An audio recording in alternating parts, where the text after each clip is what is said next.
Have you been here in this room listening to us long enough that now you are feeling resonance with these things that we are saying? Yes. Don't you feel more capable than you have in a while? Yes. Aren't you feeling more invincible? Aren't you feeling an eagerness that is renewed within you?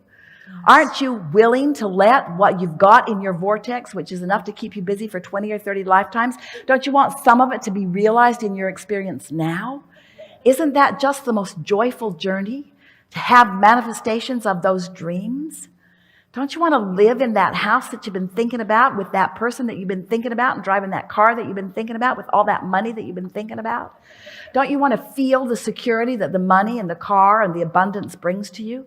Don't you want to feel? Those are conditions. Those are all conditions, but don't you want to feel the gift that those conditions will bring to you? Don't you just love the beauty of a well-manicured space? Don't you just love the wonderful nature of people working together to make something lovely and work?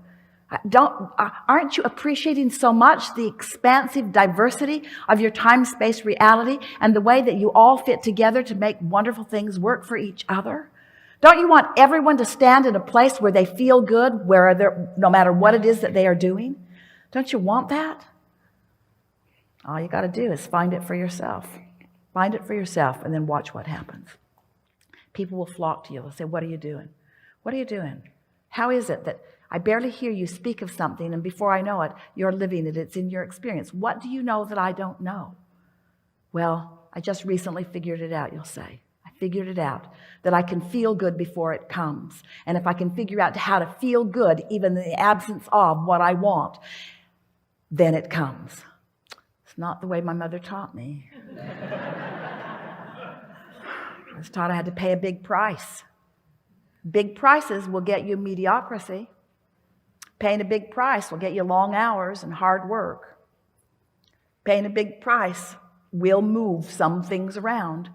And if you're comparing people who aren't paying any price to people who are paying a price, you can see a difference in the small piles of things they are collecting. There is some evidence of diligence in your time-space reality, but it is putrid and paltry. It is puny. It is tiny. It is insignificance with the power of mastery, of coming into alignment with the whole of who you are and getting the universal winds at your back, assisting you in the clarity that you want and deserve, that you were born to live.